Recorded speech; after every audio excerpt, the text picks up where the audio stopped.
Hello दोस्तों, आज मैं आप लोग को अनुसूचित जाति के बारे में बताएंगे। देखिए, अनुसूचित जाति जो है हर भारतीय संविधान की अनुसूचित जाति है, बहुत इम्पोर्टेंट है, हर परीक्षाओं में पूछा करता है। देखिए दिया है प्रथम अनुसूची के बारे में इसमें क्या क्या आ गया है। प्रथम अनुसूची में क्या कहा गया उसके बारे में हम समझेंगे। द्वितीय अनुसूची में क्या कहा गया उसके बारे में समझेंगे। और तृतीय और चतुर्थ और पांचवी, इसी तरह हम आगे अनुसूचियों के बारे में समझेंगे। पहले शुरू करते हैं प्रथम अनुसूची में क्या कहा गया है। प्रथम अनुसूची में ये कहा गया है कि भारत में जो होंगे 28 राज्य होंगे।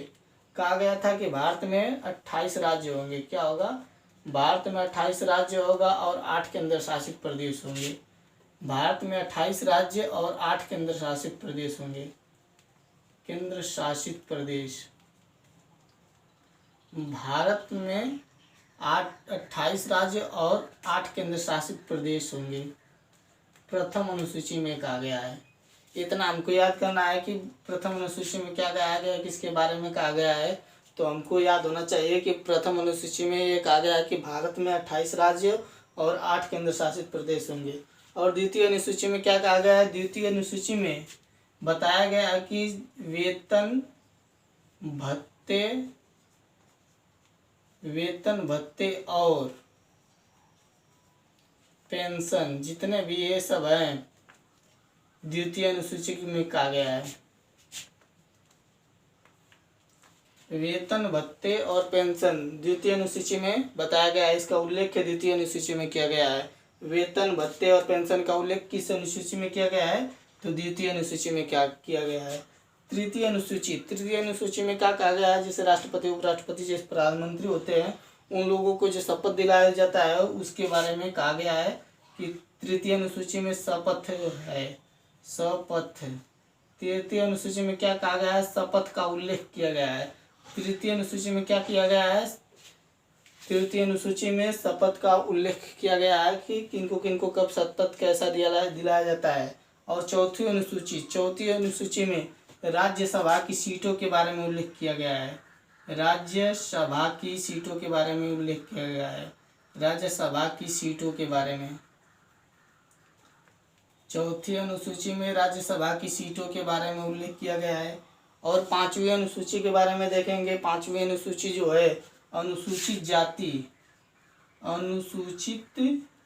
पांचवी अनुसूची में अनुसूचित जाति और जनजाति, अनुसूचित जाति और जनजाति के प्रशासनिक क्षेत्रों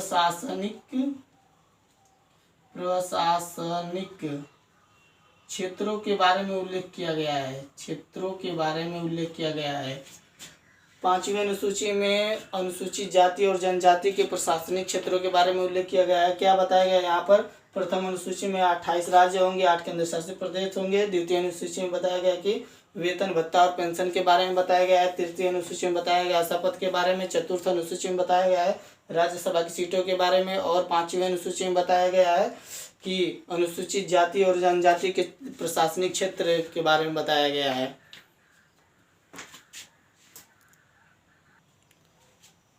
देखिए दोस्त, कठिन परिश्रम ही आपको सफलता की ओर अग्रसर कर सकता है। क्योंकि न तो पेन होगा न तो ज्ञान होगा, न तो हानि होगी न तो लाभ होगा। जितना आप मेहनत करेंगे उतना ही आगे बढ़ेंगे। कहा जाता है ना कि जिस पत्थर को छन्नी हथौड़ी से दर्द होता है उस पत्थर से मूर्ति नहीं बनाई जा सकती है। क्योंकि उसको दर्द होगा तो तुरंत टूट जाएगा, तो क्या बनेगा मूर्ति। जिसको दर्द होता है, छन्नी हथौड़ी से तोड़ा जाता है, वही मूर्ति लास्ट में मूर्ति का रूप लेता है। और देखिए, जो खेत हल से डरते हैं, हल के पैन से डरते हैं, वो खेत कभी अनाज भी पैदा नहीं कर सकता। इसीलिए आप मेहनत कीजिए, मेहनत से पढ़िए और आगे बढ़िए। अपने गरीब कैरियर को अमीर कैरियर में बदलिए। पढ़ लिख कर आगे बढ़िए, सक्सेस होखिए। ठीक है। देखिए आगे क्या है। छठी अनुसूची के बारे में पढ़ेंगे। सातवीं अनुसूची, आठवीं अनुसूची, नवीं अनुसूची, इन सभी के बारे में। छठी अनुसूची में बताया गया है, क्या बताया गया है? असम छठवीं अनुसूची में बताया गया है असम और मेघालय त्रिपुरा, असम मेघालय त्रिपुरा और मिजोरम के जनजातियों के बारे में। असम मिजोरम, असम मिजोरम त्रिपुरा, त्रिपुरा मेघालय और मेघालय, मेघालय के जनजातियों के बारे में, के जनजातियों के बारे में उल्लेख किया गया है। असम मिजोरम त्रिपुरा मेघालय, इन चारों जनजातियों के बारे में उल्लेख किस अनुच्छेद में किया गया है? अनुसूची में, सॉरी अनुच्छेद बोल दिए, अनुसूची यहाँ पर बताया जा रहा है।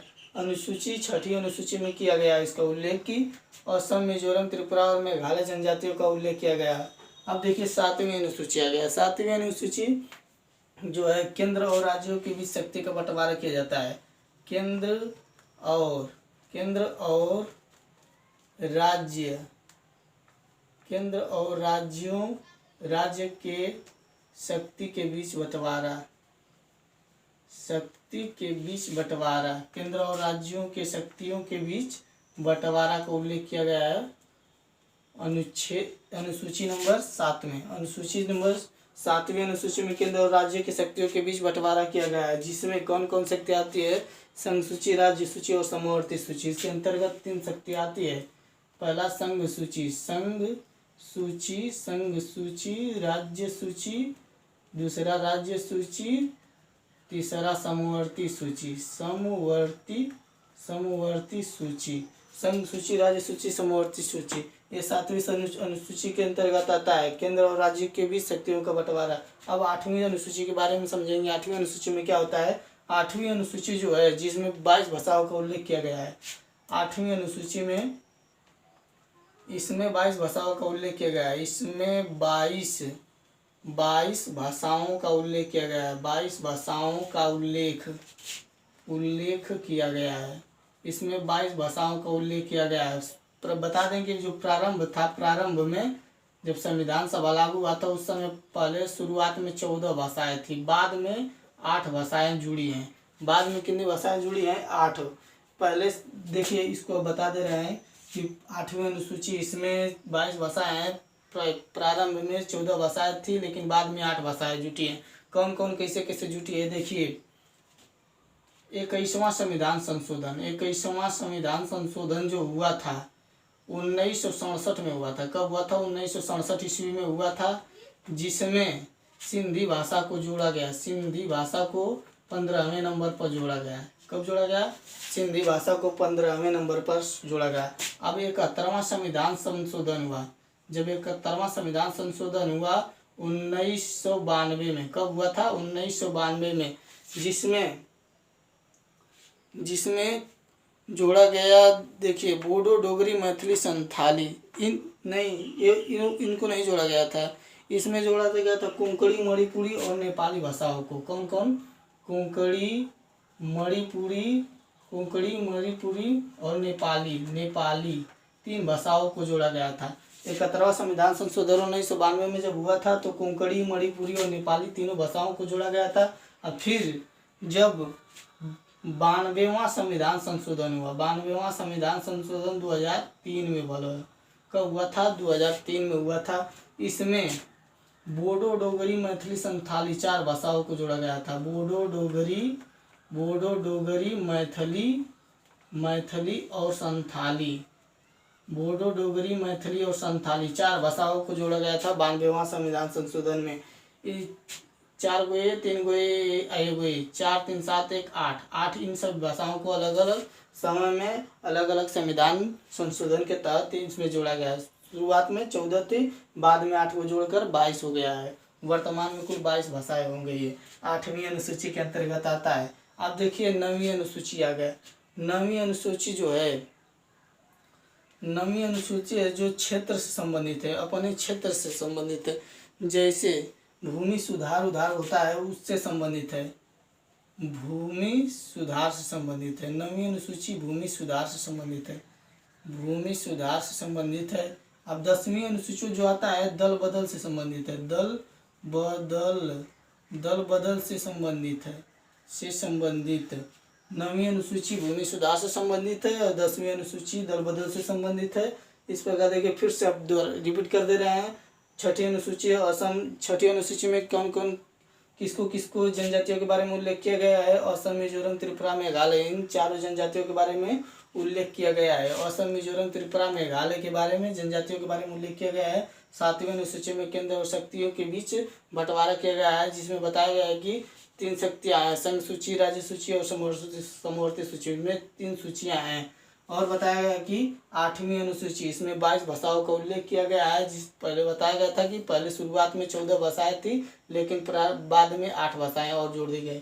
उन भाषाओं के 21वां संविधान संशोधन 1967 में जब हुआ था तो सिंधी भाषा को जोड़ा गया। जब 71वां संविधान संशोधन हुआ 1992 में तो कोंकणी, मणिपुरी और नेपाली भाषाओं को जोड़ा गया। और जब 92वां संविधान संशोधन 2003 में भल तो उसमें बोडो, डोगरी, मैथिली, संथाली भाषाओं को 4 भाषाओं को जोड़ा गया था। अब बताया जा रहा है कि 9वीं अनुसूची में क्या क्या उल्लेख किया गया है। तो इसमें 9वीं अनुसूची में भूमि सुधार से संबंधित है। 10वीं अनुसूची जो है 10 से 10, 10 से दल बदल, 10 से 10, 10 से दल बदल, 10वीं अनुसूची दल बदल से संबंधित है।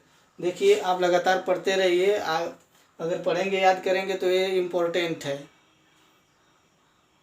बहुत बहुत इम्पोर्टेंट है। ऐसा हमेशा परीक्षाओं में पूछा करता है और कोई भी व्यक्ति आपसे पूछ सकता है। इसलिए ऐसे क्वेश्चनों को बढ़िया से, ऐसे टॉपिकों को बढ़िया से पढ़िए, संघर्ष कीजिए। देखिए, ना संघर्ष ना तकलीफ तो खाक मजा है जीने में, बड़े बड़े तूफान थम जाते हैं जब आग लगी हो सीने में। उसी के तहत आप पढ़ते रहिए, आगे बढ़ते रहिए। देखिए सिर्फ 2 अनुसूची और बची है यहाँ पर, 11वीं अनुसूची और 12वीं अनुसूची। 11वीं अनुसूची जो है पंचायती प्रावधान से संबंधित है, पंचायतों के प्रावधान से संबंधित है। 11वीं अनुसूची पंचायतों के प्रावधान से संबंधित, पंचायतों के प्रावधान से संबंधित है। 11वीं अनुसूची पंचायतों के प्रावधान से संबंधित है और 12वीं अनुसूची नगर निकायों के प्रावधान से संबंधित है। नगर निकायों के प्रावधान से संबंधित है। 11वीं अनुसूची पंचायतों के प्रावधान से, 12वीं अनुसूची नगर निकायों के प्रावधान से। देखिए इसको याद कर लीजिए, बहुत इम्पोर्टेंट है।